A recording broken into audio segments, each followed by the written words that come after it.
मत्ती रचित सुसमाचार अध्याय 10। सो यीशु ने अपने 12 शिष्यों को पास बुलाकर उन्हें दुष्टात्माओं को बाहर निकालने और हर तरह के रोगों और संतापों को दूर करने की शक्ति प्रदान की। उन 12 प्रेरितों के नाम ये है। सबसे पहला शमौन और उसका भाई अंद्रियास, जब्दी का बेटा याकूब और उसका भाई यूहन्ना, फिलिपुस, बरतुल्मै, थोमा, कर वसूलने वाला मत्ती, हल्फे का बेटा याकूब और तद्दे, शमौन जिलोत और यहूदा इस्करियोती। यीशु ने इन 12 को बाहर भेजते हुए आज्ञा दी, गैर यहूदियों के क्षेत्र में मत जाओ तथा किसी भी सामरी नगर में प्रवेश मत करो, बल्कि इज़राइल के परिवार की खोई हुई भेड़ों के पास ही जाओ और उन्हें उपदेश दो, स्वर्ग का राज्य निकट है। बीमारों को ठीक करो, मरे हुओं को जीवन दो, कोढ़ियों को चंगा करो और दुष्टात्माओं को निकालो। तुमने बिना कुछ दिए प्रभु की आशीष और शक्तियाँ पाई है, इसलिए उन्हें दूसरों को बिना कुछ लिए मुक्त भाव से बांटो। अपने पटुके में सोना, चांदी या तांबा मत रखो। यात्रा के लिए कोई झोला तक मत लो। कोई फालतू कुर्ता, चप्पल और छड़ी मत रखो, क्योंकि मजदूर का उसके खाने पर अधिकार है।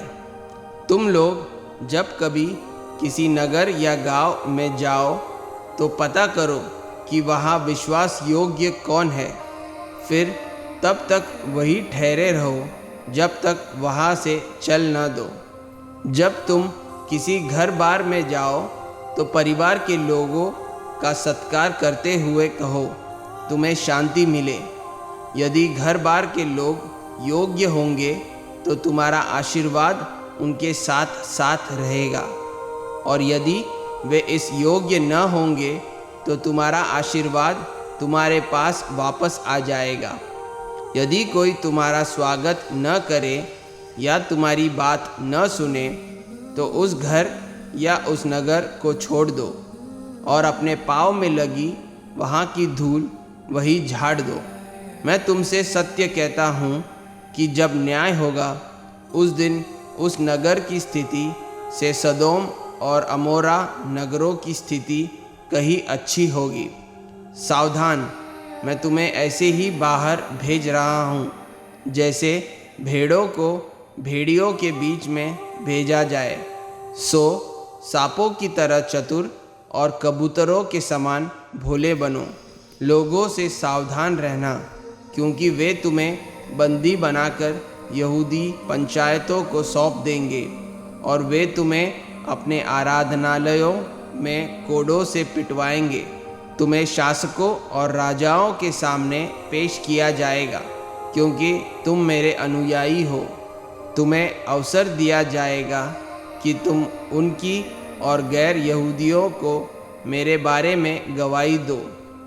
जब वे तुम्हें पकड़े तो चिंता मत करना कि तुम्हें क्या कहना है और कैसे कहना है, क्योंकि उस समय तुम्हें बता दिया जाएगा कि तुम्हें क्या बोलना है। याद रखो, बोलने वाले तुम नहीं हो, बल्कि तुम्हारे परम पिता की आत्मा तुम्हारे भीतर बोलेगी।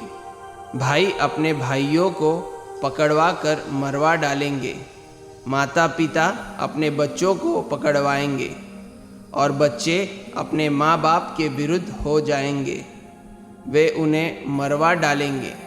मेरे नाम के कारण लोग तुमसे घृणा करेंगे, किंतु जो अंत तक टिका रहेगा उसी का उद्धार होगा। वे जब तुम्हें एक नगर में सताए तो तुम दूसरे में भाग जाना। मैं तुमसे सत्य कहता हूँ कि इससे पहले कि तुम इज़राइल के सभी नगरों का चक्कर पूरा करो, मनुष्य का पुत्र दोबारा आ जाएगा। शिष्य अपने गुरु से बड़ा नहीं होता और न ही कोई दास अपने स्वामी से बड़ा होता है। शिष्य को गुरु के बराबर होने में और दास को स्वामी के बराबर होने में ही संतोष करना चाहिए। जब वे घर के स्वामी को ही बेलजाबुल कहते हैं तो उसके घर के दूसरे लोगों के साथ तो और भी बुरा व्यवहार करेंगे। इसलिए उनसे डरना मत, क्योंकि जो कुछ छिपा है सब उजागर होगा और हर वो वस्तु जो गुप्त है प्रकट की जाएगी। मैं अंधेरे में जो कुछ तुमसे कहता हूँ, मैं चाहता हूँ उसे तुम उजाले में कहो। मैंने जो कुछ तुम्हारे कानों में कहा है, तुम उसकी मकान की छतों पर चढ़कर घोषणा करो। उनसे मत डरो जो तुम्हारे शरीर को नष्ट कर सकते हैं, किंतु तुम्हारी आत्मा को नहीं मार सकते। बस उस परमेश्वर से डरो जो तुम्हारे शरीर और तुम्हारी आत्मा को नरक में डालकर नष्ट कर सकता है।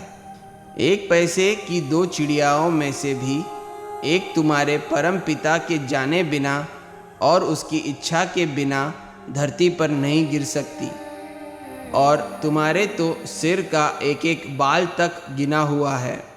इसलिए डरो मत, तुम्हारा मूल्य तो वैसी अनेक चिड़ियाओं से कहीं अधिक है।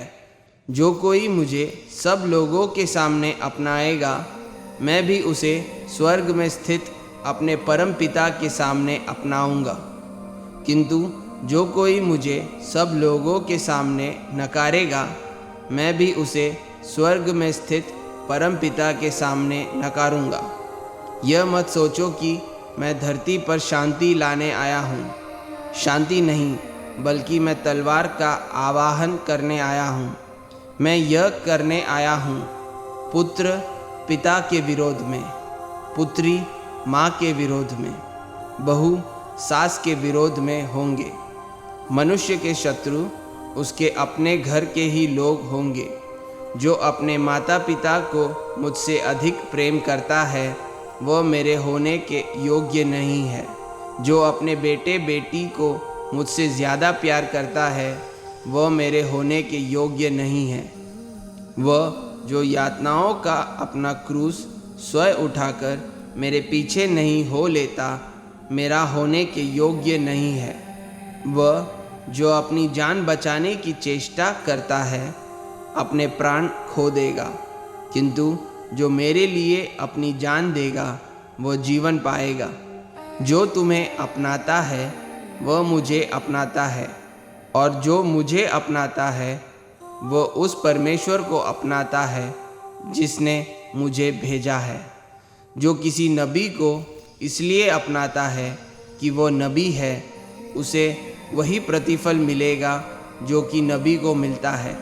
और यदि तुम किसी भले आदमी का इसलिए स्वागत करते हो कि वो भला आदमी है, उसे सचमुच वही प्रतिफल मिलेगा जो किसी भले आदमी को मिलना चाहिए। और यदि कोई मेरे इन भोले भोले शिष्यों में से किसी एक को भी इसलिए एक गिलास ठंडा पानी तक दे कि वह मेरा अनुयायी है, तो मैं तुमसे सत्य कहता हूँ कि उसे इसका प्रतिफल निश्चय ही बिना मिले नहीं रहेगा।